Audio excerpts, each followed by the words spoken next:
أعوذ بالله من الشيطان الرجيم بسم الله الرحمن الرحيم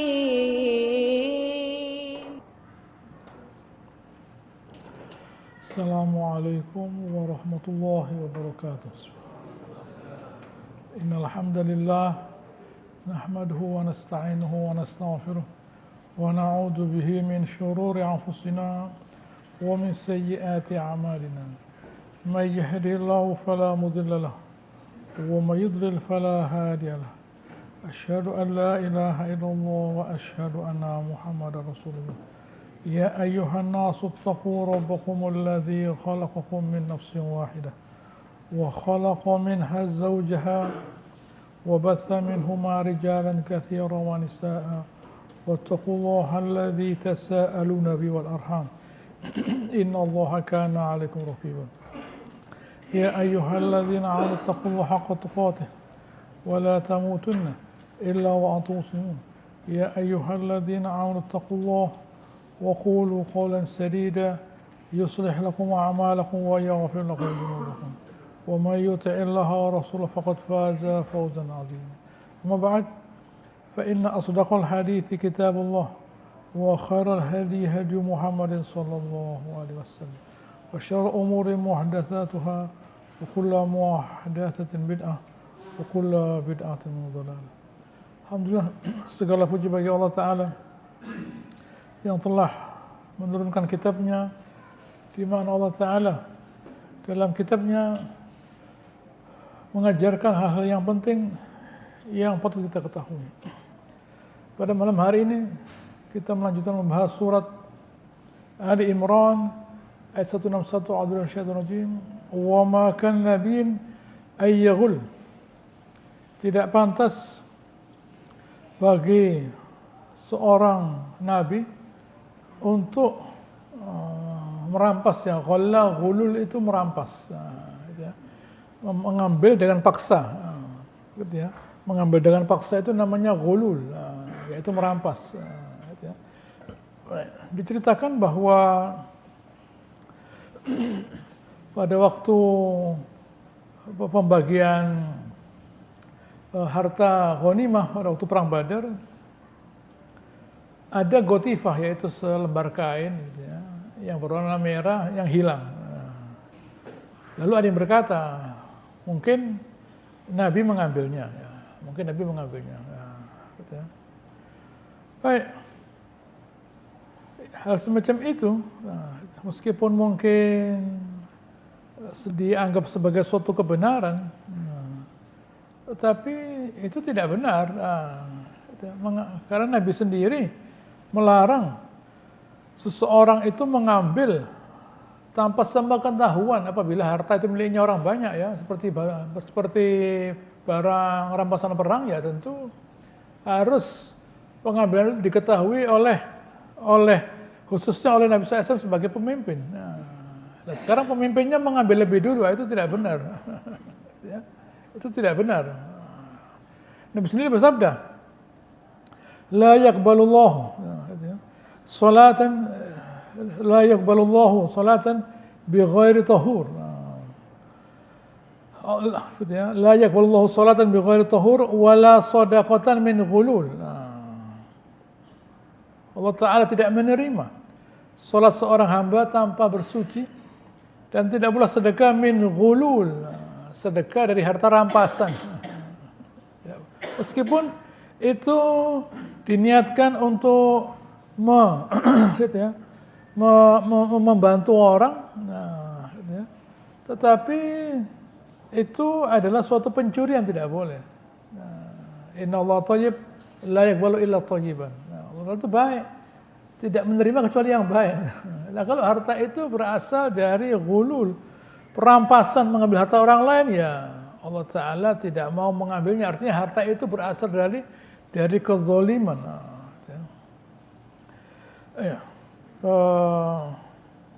Di sini Al-Baghawi membawa beberapa cerita, beberapa riwayat dari Abu Hurairah misalnya. Kami berperang bersama Rasulullah SAW pada waktu menguasai Khaybar. Ya. Memang kami tidak dapat emas dan perak, tapi kami mendapatkan harta, dapat pakaian, perhiasan dan sebagainya. Lalu ada seorang bernama Mid'am, ya, dia terkena panah, mati dia. Orang berkata, ini ana bil jannah, masuk surga orang ini. Apa kata Rasulullah SAW? Kalla, tidak. Walladzi nafsi biyadih, demi yang jiwa saya di tangannya, inna syamlah allati akhadhaha yawma Khaybar. Syamlah, kain, syamlah itu sekedar kain saja, yang dia ambil pada waktu perang Khaybar minal ghanaim, lam tusibha al maqasim. Bukan termasuk bagian yang dibagi. Dia dapat itu bukan dari pembagiannya Nabi, dia ngambil sendiri. Tashta'illu alaihi naran, dia akan dijilat oleh api neraka lah. Gitu ya. Baik. Cerita masih dari Al-Baghawi. Dari seorang sahabat Zaid bin Khalid Al-Juhani yang hampir sama ceritanya, yaitu ada seorang mati pada waktu perang Khaybar. Lalu Nabi berkata, silakan kalian mensolati teman kalian itu. Wah, ini ada apa ini? Sahabat mulai ketakutan. Berarti orang ini tidak beres. Rasulullah bersabda, inna sahibakum qad ghalla fi sabilillah. Teman kalian ini sudah mengambil, merampas, mencuri harta fi sabilillah.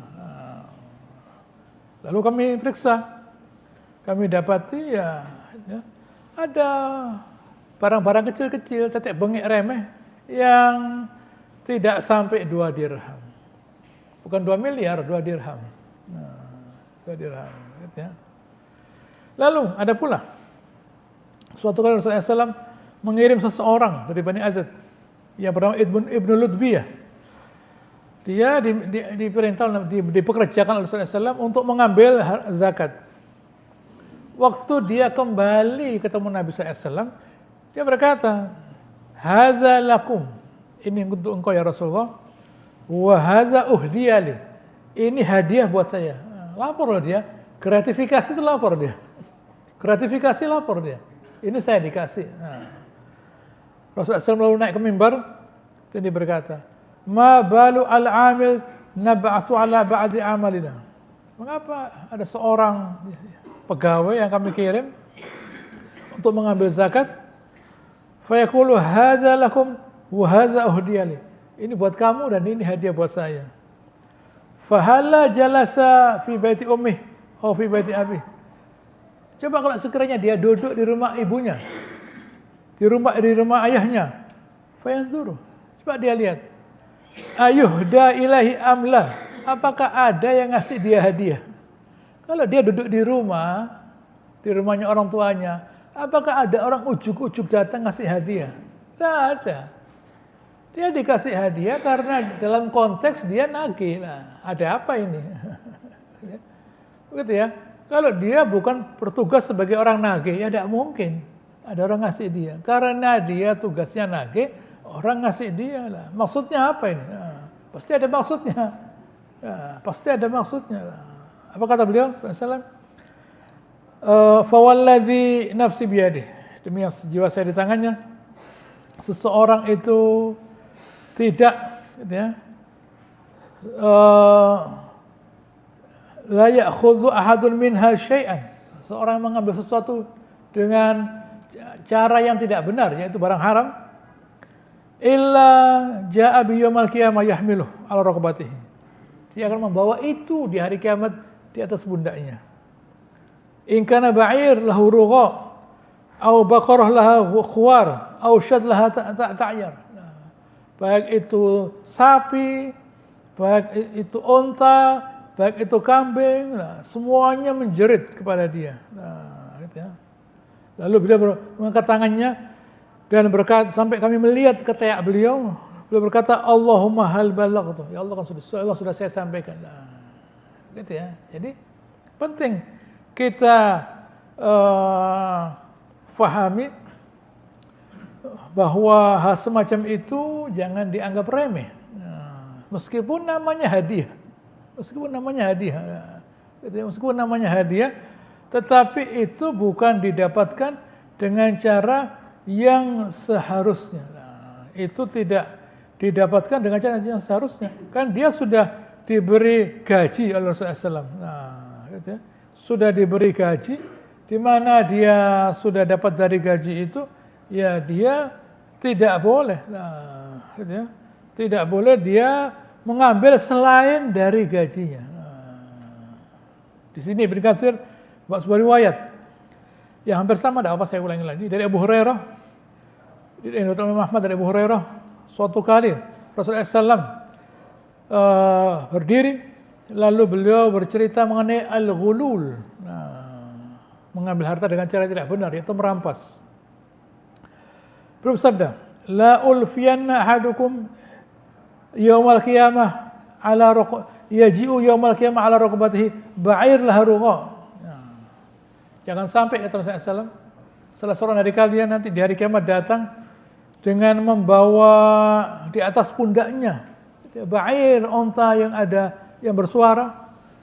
Lalu orang itu berkata, ini bedanya dengan riwayat yang tadi. Orang itu berkata, ya Rasulullah aghithni. Ya Rasulullah, bantu saya. Saya katakan, la amliku laka minallahi syai'a. Qad ablaghtuka. Saya tidak bisa nolong. Nah, saya tidak bisa nolong kamu. Sudah saya sampaikan. Nah, gitu.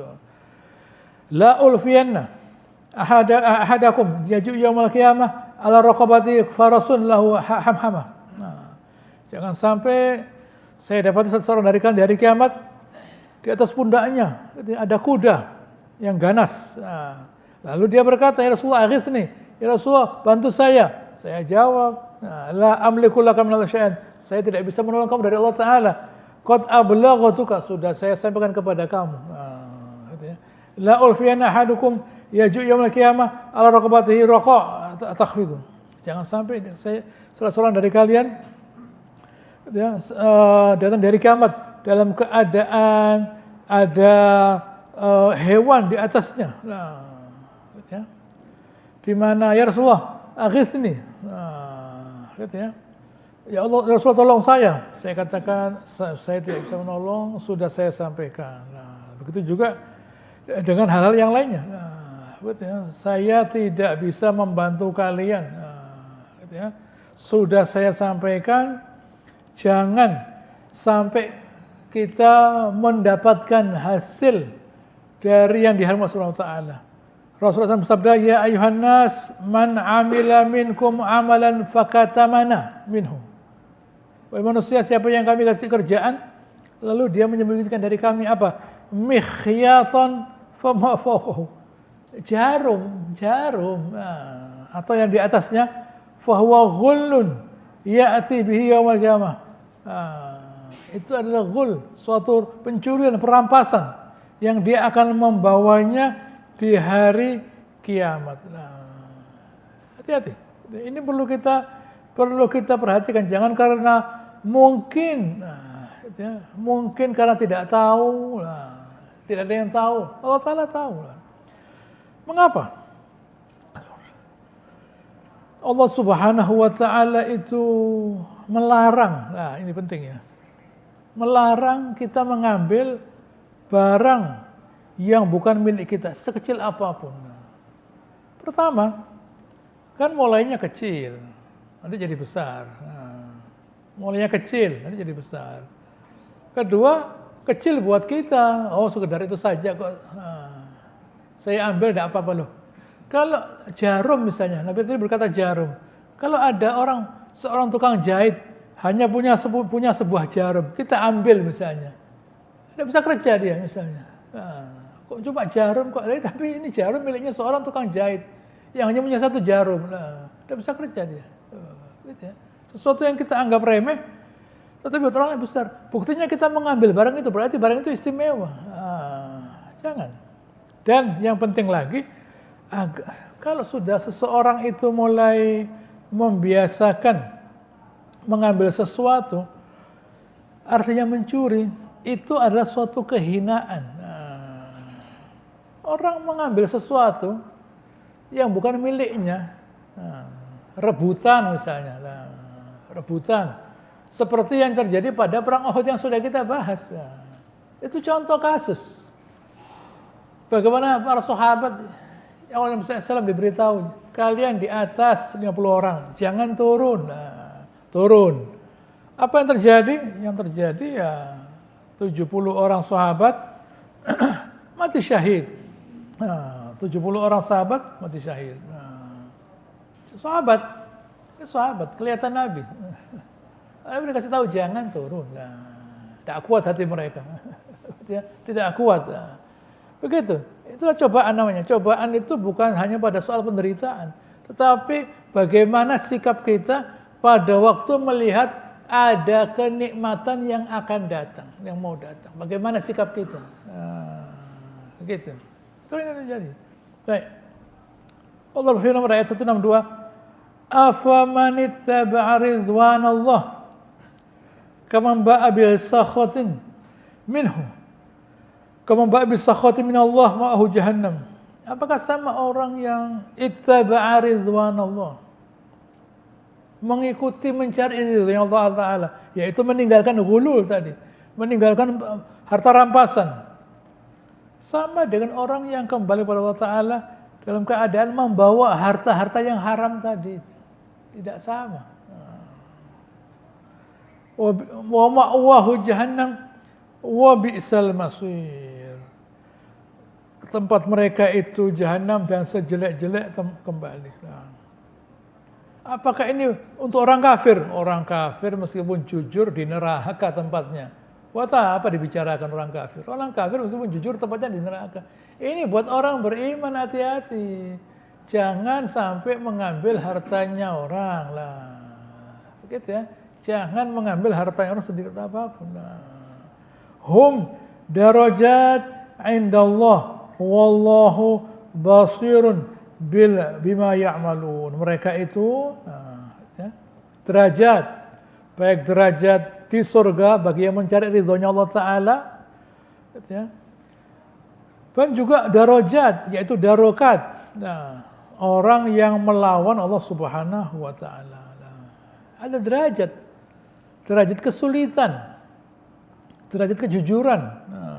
Orang yang mau berkorban untuk jujur, mempertahankan kehormatannya, harga dirinya, keselamatannya di akhirat nanti.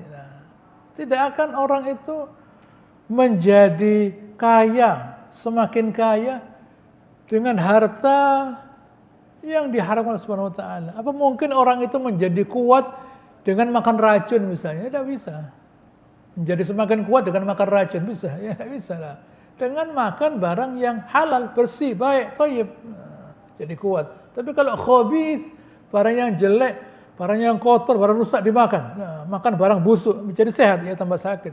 Ya, sama dengan yang namanya barang haram tadi, merusak jiwanya, merusak cara berpikirnya, dan pada akhirnya merusak seluruh amal solehnya. Baik, kita lanjutkan pada ayat 164.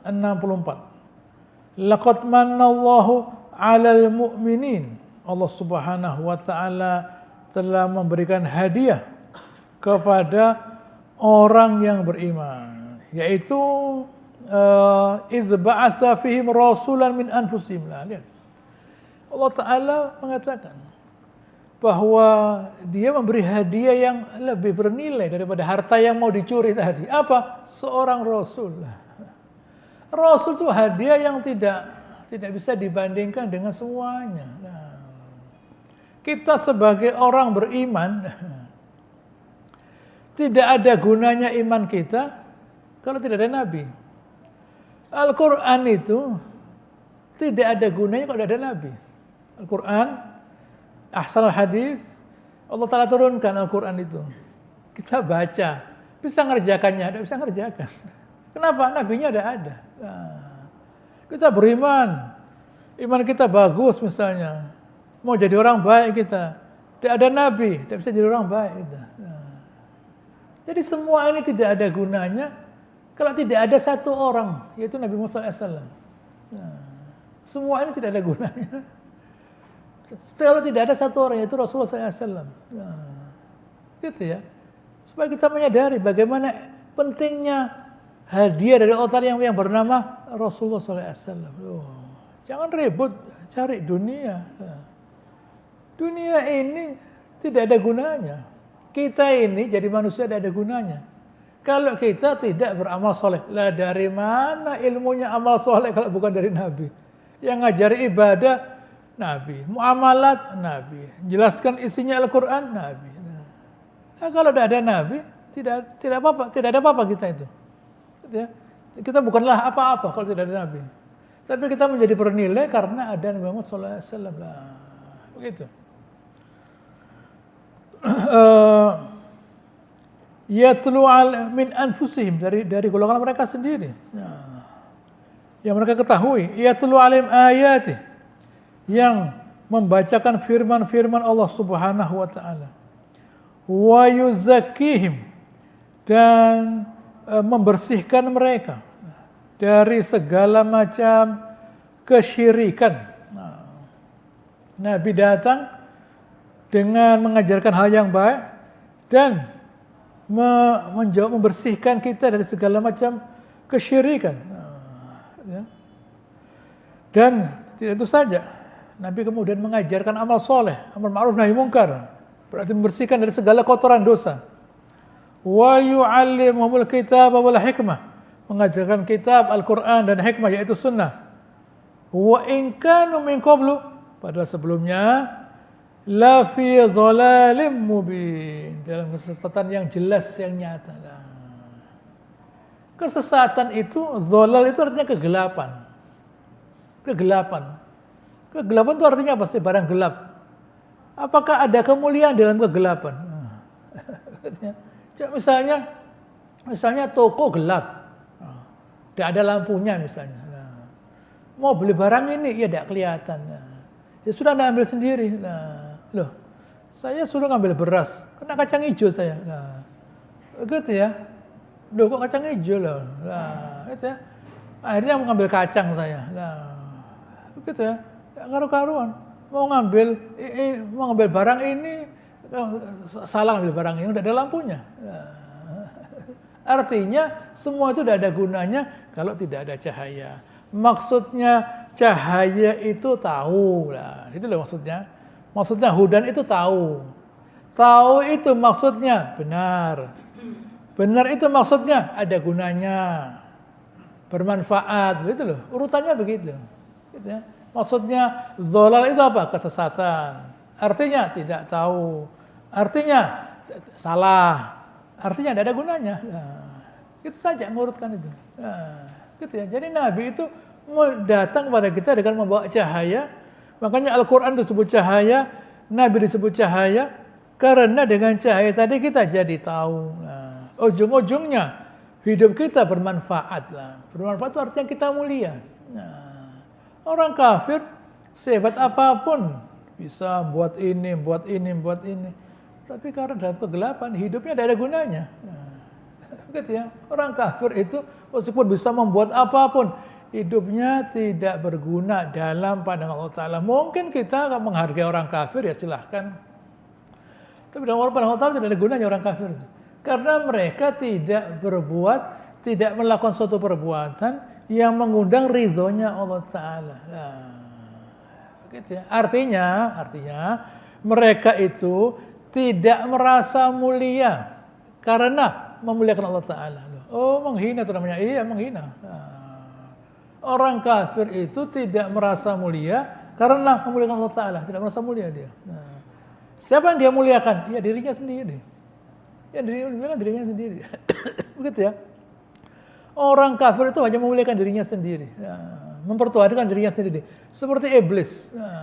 Iblis itu yang dia pertuhankan dirinya sendiri. Jadi semua orang kafir yang mereka pertuhankan, yang mereka patuhi diri mereka sendiri.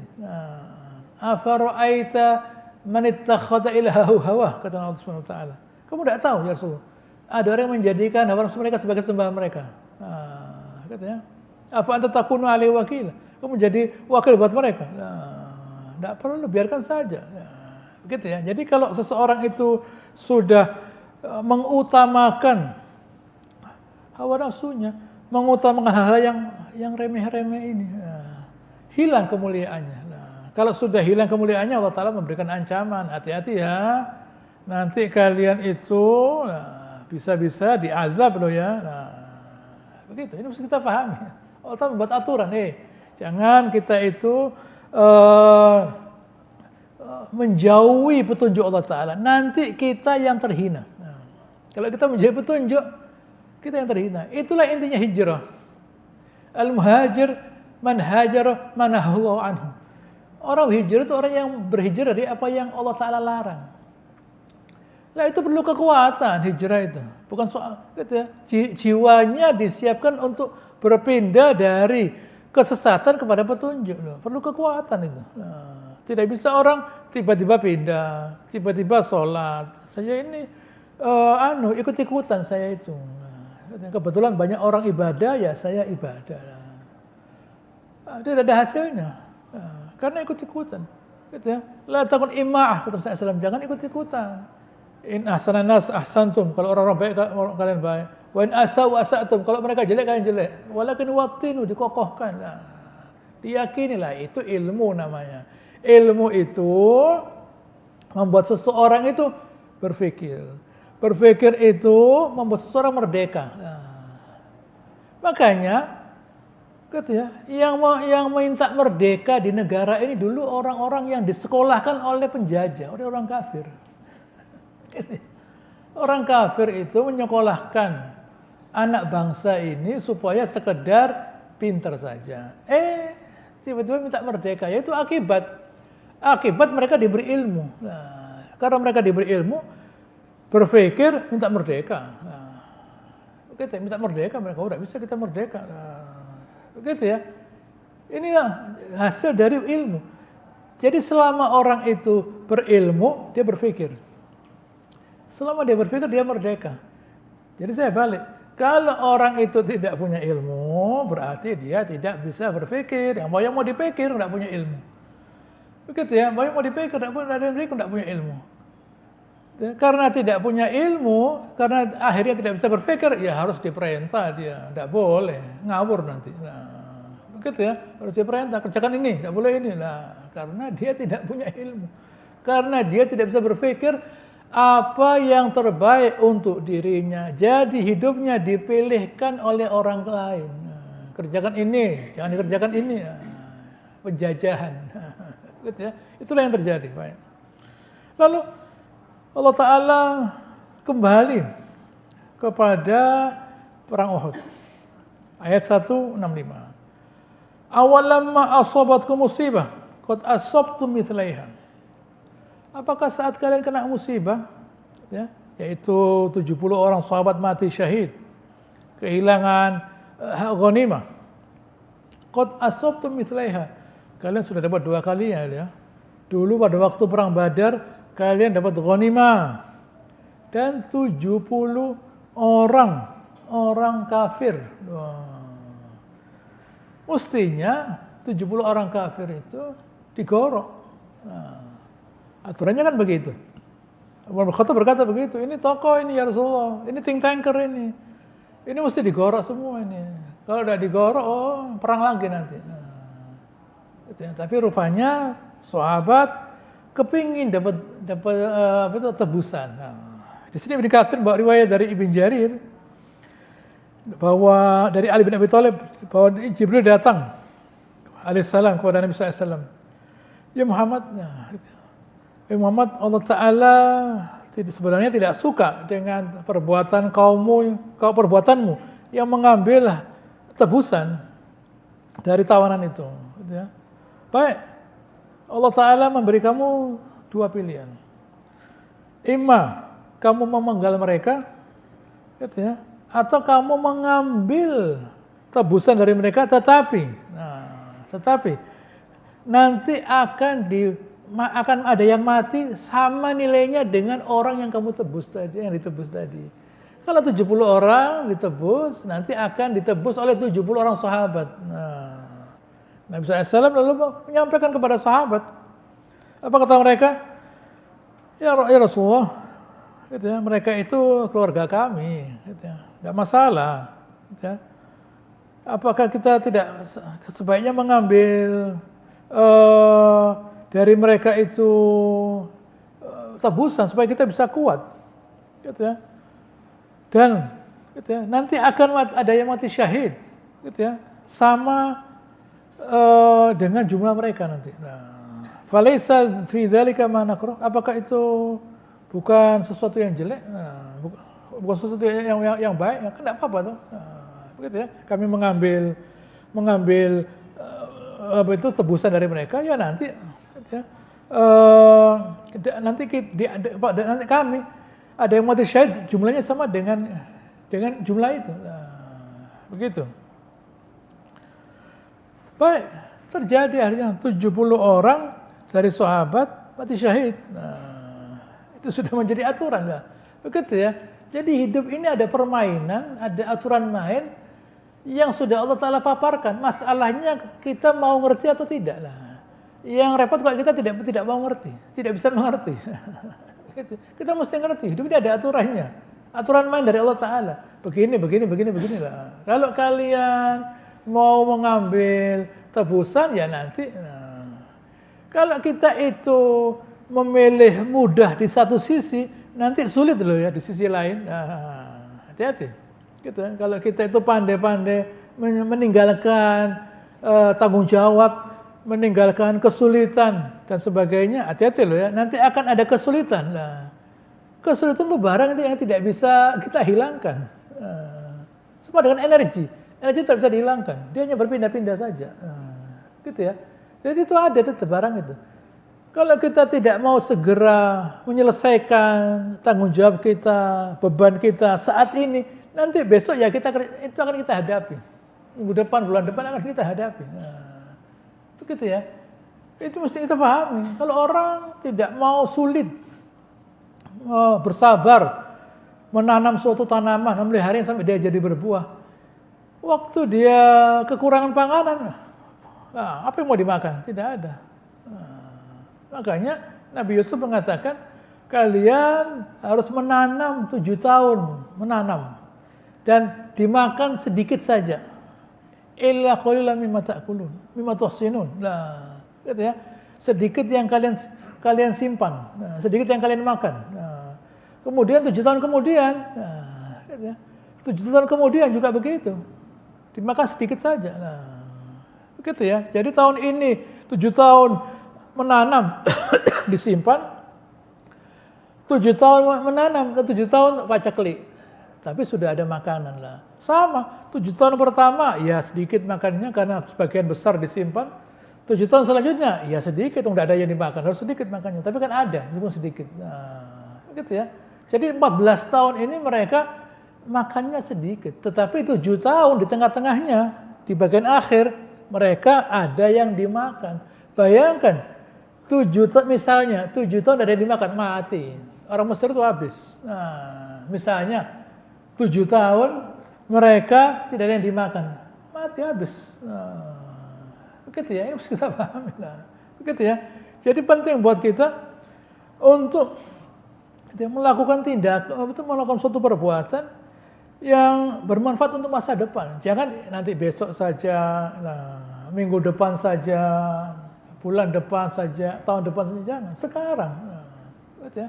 Kalau sekarang kita masih kuat, seperti Nabi SAW bersabda, khamsan qabla khamsin, 5 sebelum 5, sehat sebelum sakit, muda sebelum tua, gitu ya, hidup sebelum mati, begitu ya, ada waktu sebelum sibuk, lalu kaya sebelum miskin.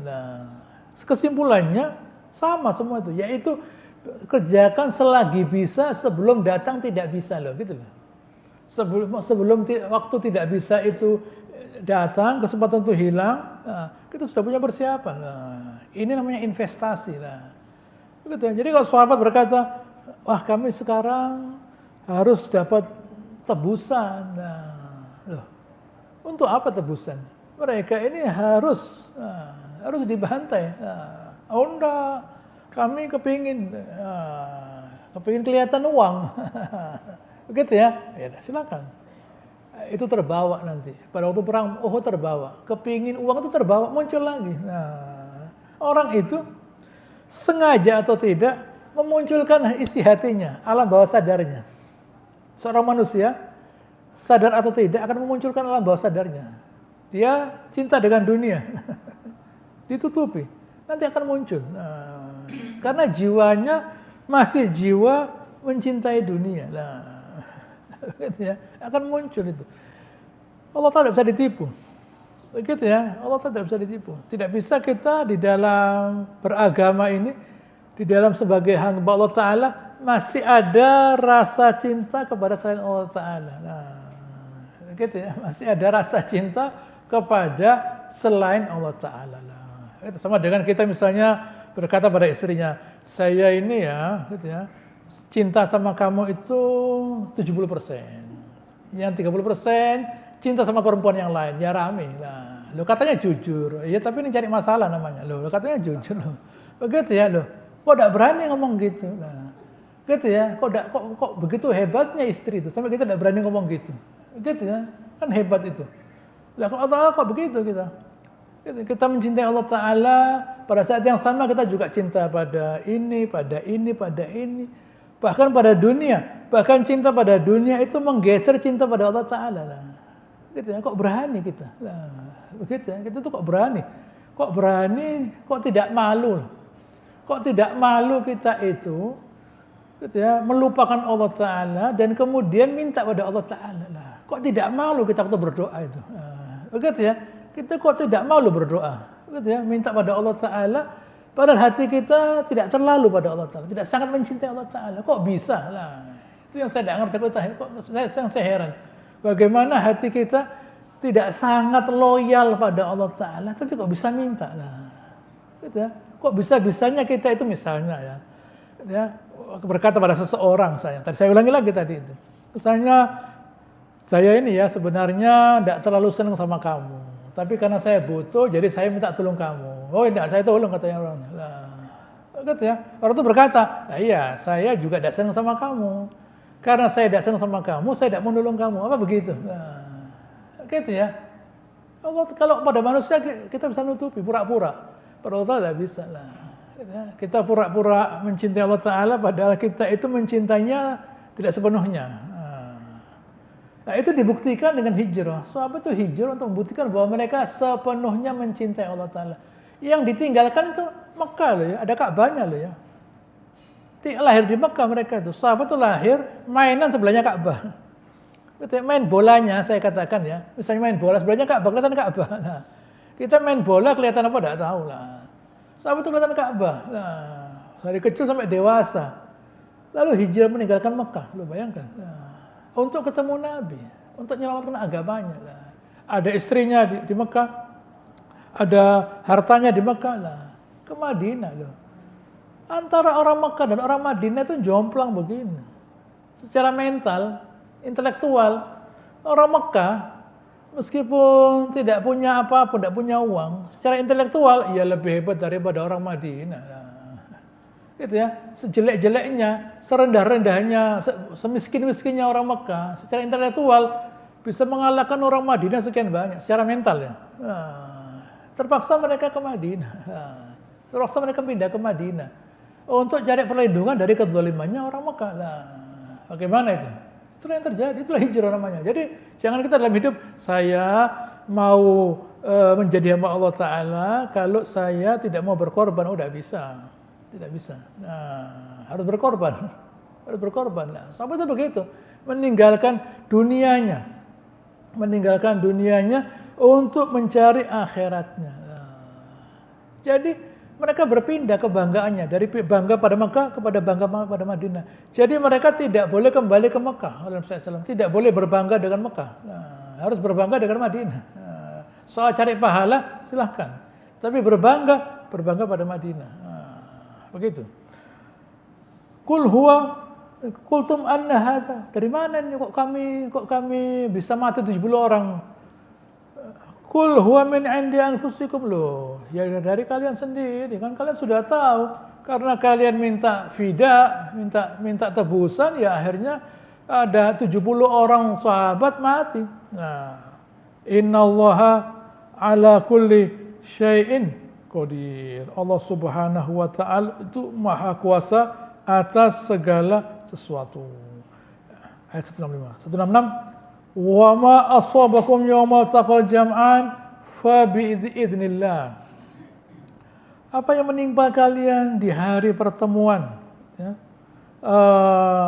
yaitu perang Badar, fa bi'iznillah. Nah, itu dengan seizin Allah Subhanahu wa taala. Nah, untuk apa? Waliya'lamal mu'minin, agar Allah taala tahu lah. Jadi Allah taala menyiapkan orang kafir supaya kelihatan yang benar-benar beriman. Ya. Begitu ya. Allah taala sengaja menyiapkan orang kafir agar kelihatan orang yang beriman. Nah, kalau orang kafirnya misalnya orang beriman di Mekah dibiarkan beriman, tidak apa-apa. Kalian mau beribadah tidak apa-apa. Nah, cuma tidak usah nyingkirkan berhala, beriman saja. Nah, tidak bisa. Nah, orang kafirnya juga tegas. Nah, kalau orang beriman mulia, orang kafir juga mulia ya. Gitu ya. Jangan dianggap yang mulia itu hanya orang Islam saja, orang kafir juga mulia. Nah, tidak bisa. Ajal alihata ilahan wahidah. Apakah dia menjadikan Tuhan 360 Tuhan ini jadi satu Tuhan? Inna hadalah syai'un ujab. Ini sesuatu yang aneh lah. Tidak bisa 360 berhala jadi satu, tidak bisa lah. Jadi kalau orang berimannya mulia dengan keimannya, orang kafir juga merasa mulia dengan kekafirannya. Nah, mana yang lebih kuat? Kalau orang kafirnya lebih mulia dengan kekafirannya, kalah orang beriman. Nah, kalau orang kafir itu merasa lebih mulia dengan kekafirannya, orang beriman kalah. Kalah. Akhirnya orang berimannya kagum pada orang kafir. Karena orang kafirnya menang. Nah, dalam segi mental mereka menang. Hati-hati. Nah, orang kafir itu orang yang hebat. Nah, jangan dianggap orang kafir itu setengah-setengah jadi orang kafir. Tidak. Begitu ya. Wa qatilhum kafah kama yuqatilukum kafah. Perangi mereka itu kafah kata Allah Ta'ala, yang sempurna sebagaimana mereka merangi kalian juga kafah lah. Orang kafir itu benar-benar memerangi kita. Jadi kita mesti benar-benar memerangi mereka kafah. Nah, sama-sama kafahnya lah. Dengan sepenuh hati orang kafir itu memerangi kita. Begitu ya. Maka kita juga dengan sepenuh hati memerangi orang kafir, dan itu dimulai dari memerangi diri sendiri. Nah, kalau kita masih ragu-ragu setengah-setengah di dalam membela Allah Ta'ala, ya agak cinta dunia, agak cinta dengan orang kafir lah. Tentu kita tidak akan bisa mendapatkan keridhaan Allah Ta'ala yang sempurna. Kalau kita ingin sempurna, dapat ridha Allah Ta'ala yang sempurna, ya harus sempurna pengorbanannya. Itulah yang saya sampaikan. Insya Allah bermanfaat. Insya Allah akan selanjutkan pada pertemuan yang akan datang. Allahumma sholli ala Muhammad wa ala ali Muhammad kama shallaita ala Ibrahim wa ala ali Ibrahim innaka Hamidum Majid. Wa barik ala Muhammad wa ala ali Muhammad kama barakta ala Ibrahim wa ala ali Ibrahim innaka Hamidum. Subhanakallahumma rabbana wa bihamdika nasyhadu an la ilaha illa anta nastaghfiruka wa natubu ilaik wa akhiru da'wana alhamdulillahi rabbil alamin. Assalamualaikum warahmatullahi wabarakatuh.